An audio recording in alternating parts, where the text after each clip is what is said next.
Bismillahirrahmanirrahim. Assalamu alaikum class 9. In last lecture we were discussing about plants and animals tissues, and we discussed animals tissues. This is the flow sheet diagram of the tissues and this is the distribution of animal tissues and plant tissues. कल हमने animal tissues को discuss किया था, लेकिन उसके भी सिर्फ half tissues epithelial tissues और कनेक्टिव टिश्यूज़ को डिस्कस किया था, जबकि मसल टिश्यू और नर्वस टिश्यू हमारा रह गया था। वो आज इंशाल्लाह इन दोनों को हम आज के लेक्चर में कवर करेंगे और ये जो प्लांट्स हैं ये इंशाल्लाह नेक्स्ट 2 लेक्चर्स में कंप्लीट करेंगे। सबसे पहले आ जाते हैं अपने मसल टिश्यू की तरफ। मसल टिश्यूज़ डेफिनेशन देख लेते हैं।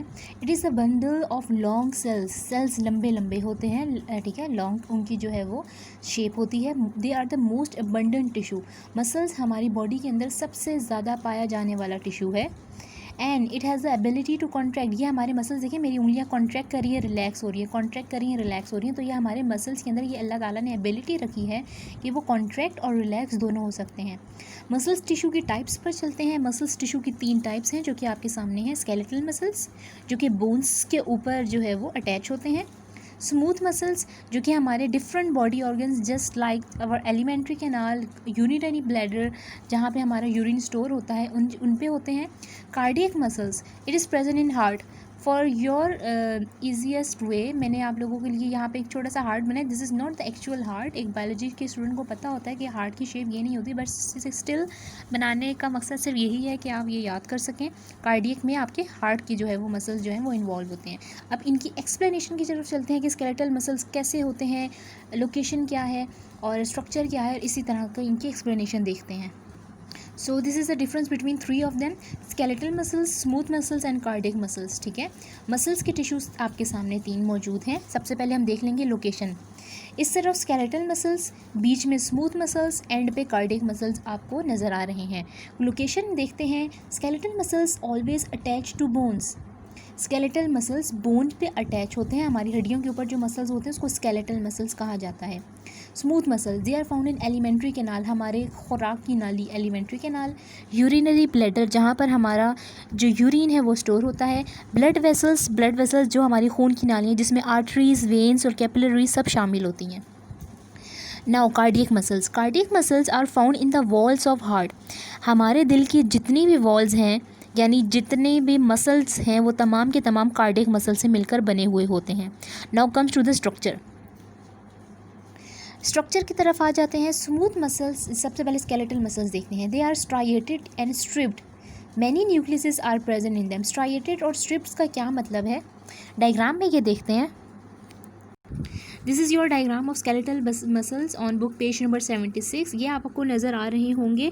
अब ये देखें, ये सिंपल आपका एक मसल, दूसरा मसल और तीसरा मसल, और इसके अंदर देखें न्यूक्लियस है। एक आपके मसल के अंदर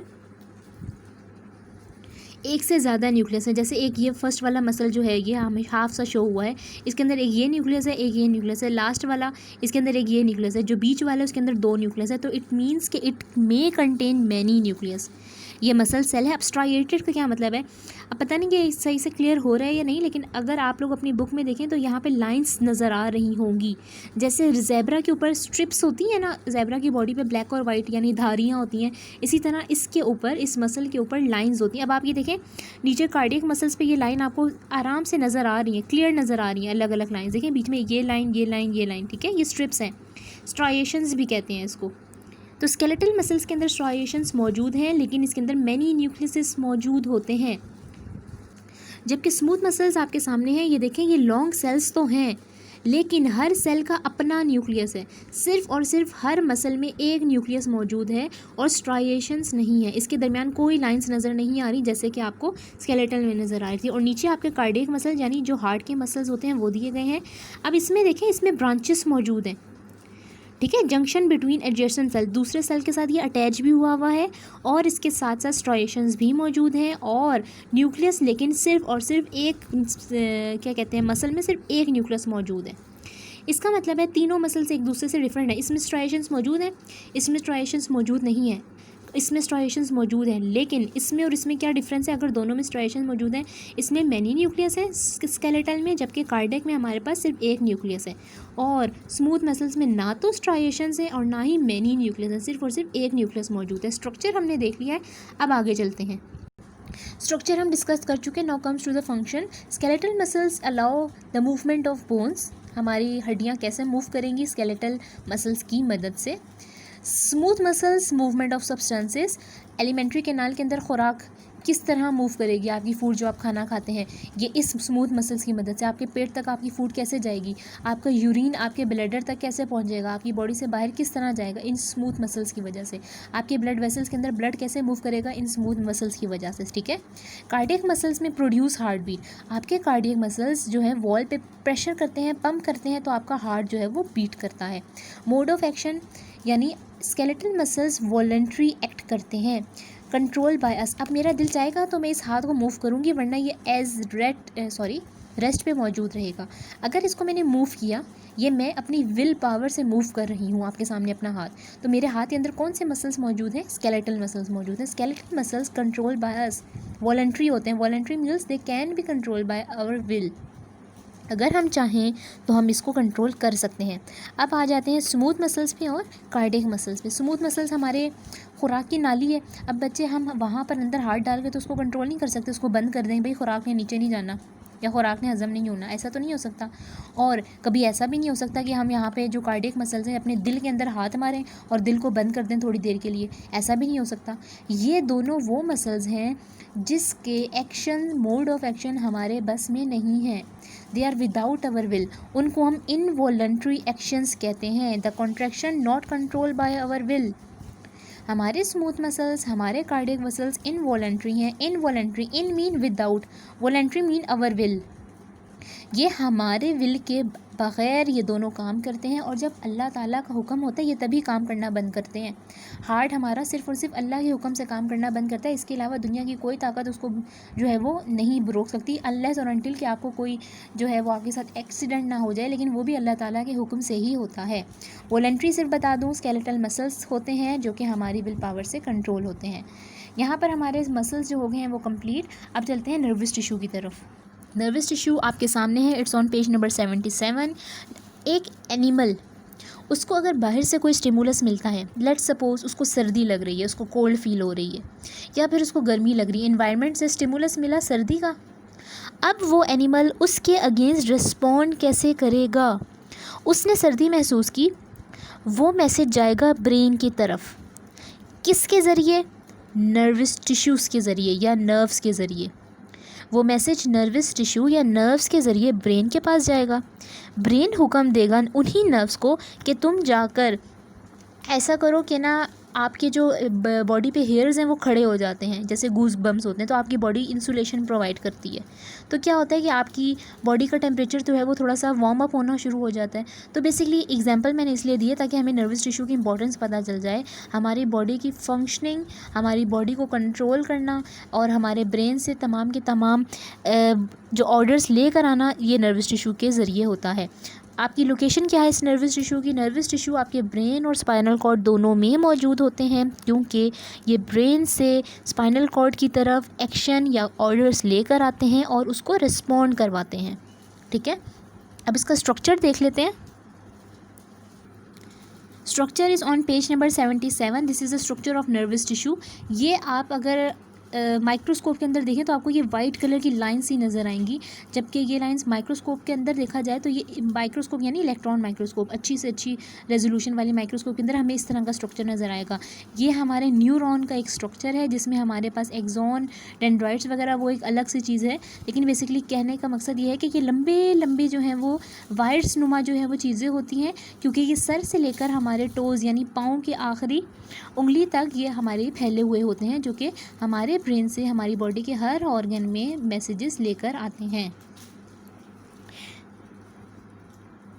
अब नेक्स्ट पेज पे हमारी एक डायग्राम है 78 पेज पे, वो भी देख लेते हैं। So this is the diagram on page number 78, different tissues in human body. For example ये सिर्फ एक हमारा एक हाथ है, इसके अंदर हम देख सकते हैं एपिथेलियल टिश्यू। हाथ के ऊपर ये जो स्किन होती है, दिस इज़ एपिथेलियल टिश्यू। ठीक है। उसके बाद हाथ के अंदर क्या है, मसल्स हैं। मसल्स में हमारे ये कौन से मसल हैं, ये स्केलेटल मसल हैं, क्योंकि कार्डियक तो हार्ट में होते हैं और स्मूथ मसल्स तो हमारे जो है एलिमेंट्री कैनाल में होते हैं। तो ये वाले जो मसल्स हमारे हाथ में मौजूद हैं वो स्केलेटल मसल्स हैं। अब हाथ की उंगलियों के अंदर नर्व्स मौजूद होती हैं, तो ये कौन सा टिश्यू हो गया, nervous tissue. Similarly blood vessels के अंदर ब्लड मूव कर रहा है, दिस इज़ कनेक्टिव टिश्यू।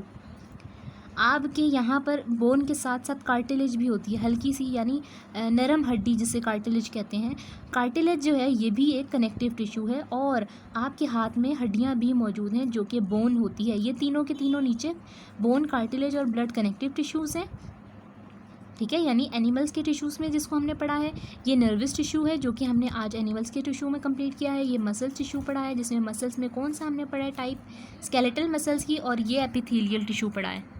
तो बेसिकली इस डायग्राम के ज़रिए ये बताने की कोशिश की गई है कि सिर्फ एक ही हाथ है और इसमें तमाम के तमाम सेल्स, तमाम टिश्यूज़ मौजूद है जो कि मिलकर हाथ का एक्शन परफॉर्म करें। If you want to move your hand, आप क्या करेंगे, आपके एपिथेलियल, आपके मसल टिश्यू, आपके नर्वस टिश्यू, आपके कनेक्टिव टिश्यू, ये तमाम के तमाम चारों के चारों टिश्यू जो हैं वो मिलकर परफॉर्म करेंगे।